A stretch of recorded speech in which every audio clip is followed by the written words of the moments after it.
welcome to another edition of my Unstoppable series, again in the beautiful setting of Thailand.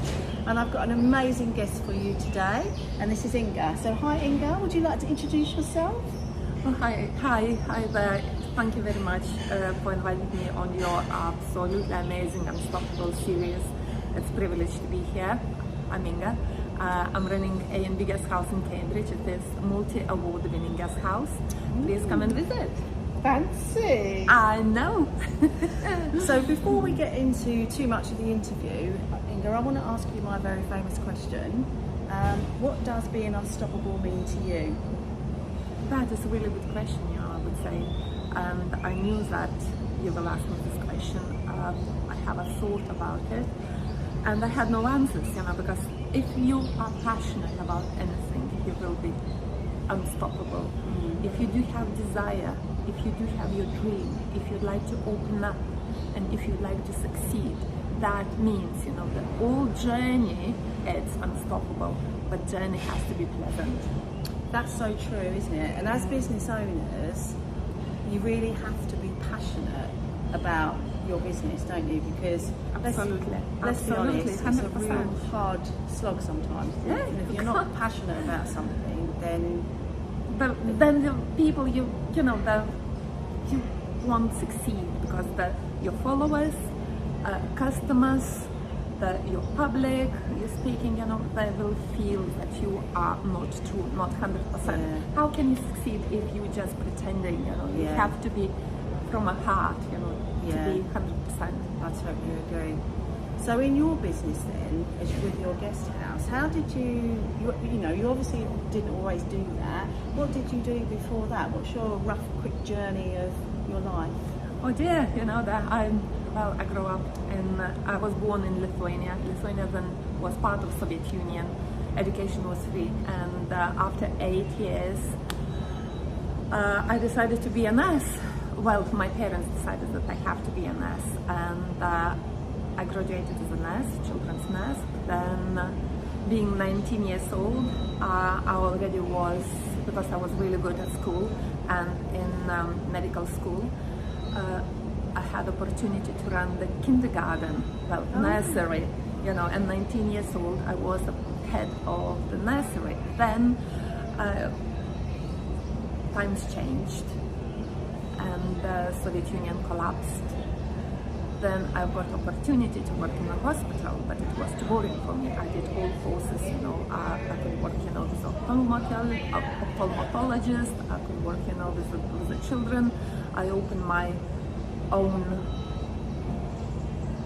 sugar diabetes school for the people who've got sugar diabetes. And then, I had my TV program on TV program? Yes, TV program, yes.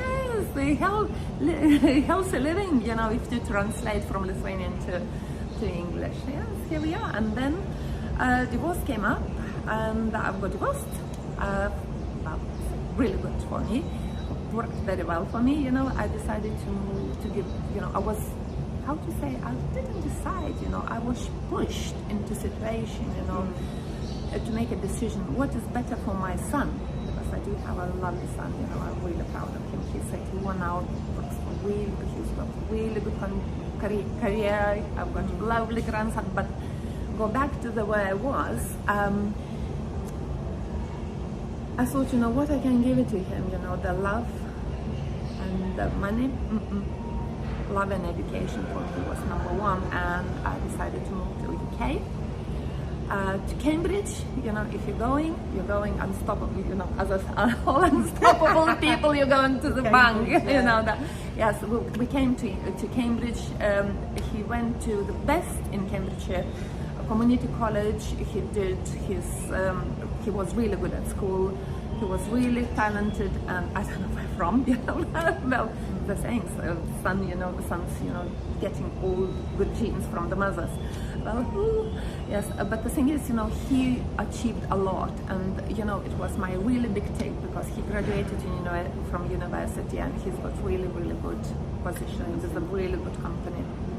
What do you think was some of the biggest challenges that you experienced during that time? So how did you give an example of one and how you would have pushed through that? You know what? I never thought that I do have a challenge. It just was everyday life. I had my task, I have my dream, and follow the dream. You know, every single day for me was pleasant. One was a little bit harder, one was a little bit easier. One day I was laughing, sometimes I was crying.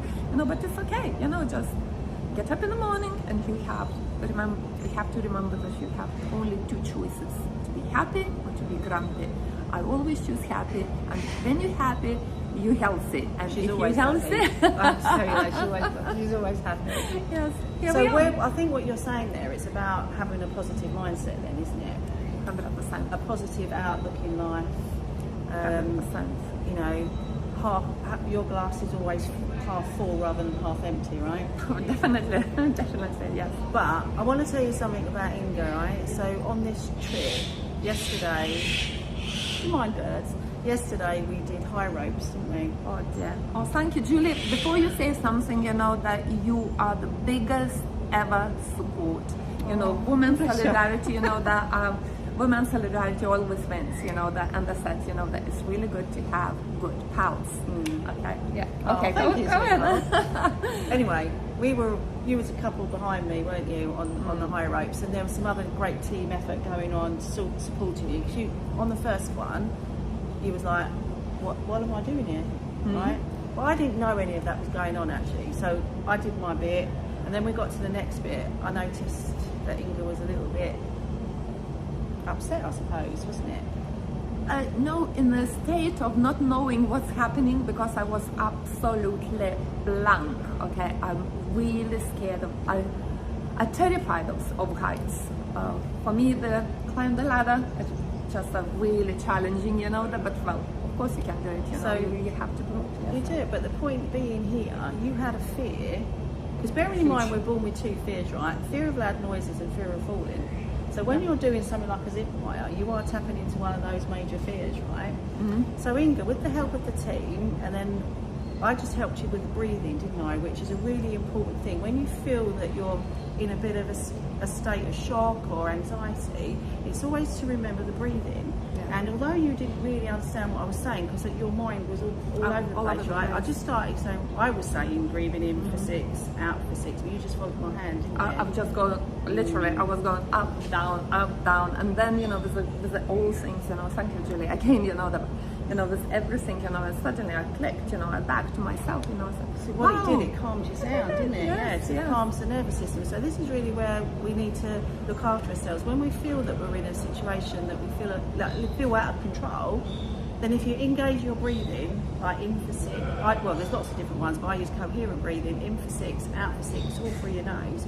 Within about 3 or 4 rounds of that, you start controlling it. You get back into control, right? It taps into your nervous system, and it like controls it all. So don't ever worry if you find that you're in a situation like that. Just remember to stop and to breathe, which is what you did, right? But it was afterwards, it's on that reflection, isn't it, that when you look back on that now, you know that you had that fear, but you know you passed that test. So if ever you're in a situation again, you can recall that memory and go, do you know what, I remember that time when I was doing that high wire and I felt like this. So say another situation's coming up now, but you know that you push through that, and if it feels a little bit uncomfortable, then you can just start breathing, and you'll be able to push through it much quicker, won't you? And nobody knows what you're feeling, you know, just smile, breathe in, breathe out, smile, and everybody will think that you're happy and you're okay, you know. Yes. And I think I did know Inga before, but not in you know, and this is what's been great here, isn't it, just building those relationships, and doing these interviews I've really liked as well. But one question I'd like to ask you, No, because one of the things I've been trying to research while I've been out here, like working with our coaches, I've been trying to get my message across or finalise my message, right? And I'm looking to see whether stress, right? We use the word stress a lot, and many people use that word stress, but sometimes people don't necessarily want to admit that they've got stress. What are your thoughts on what stress is, and if you think you've ever been stressed? Oh, that is a good question. Another one, you know, the stress is not having answers.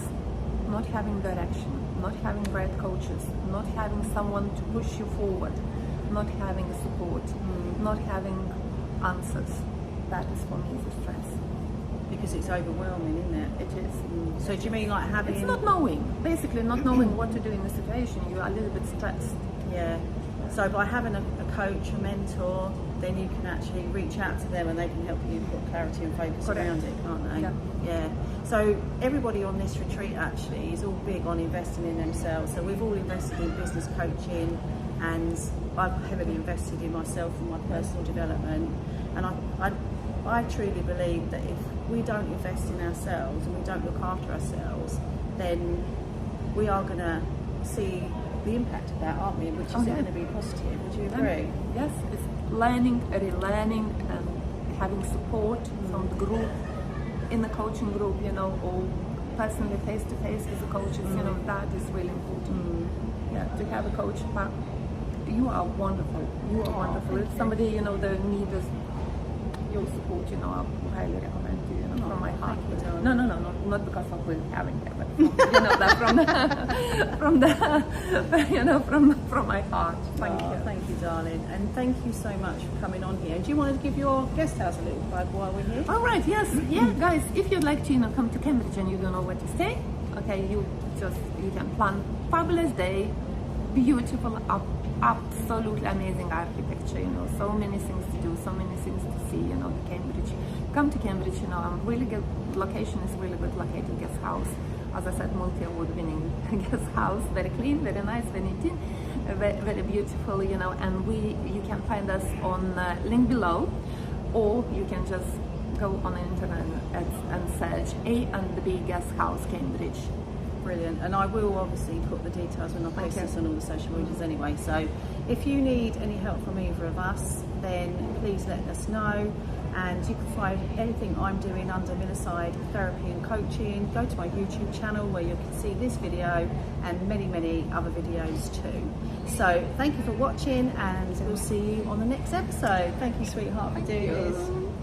Mwah.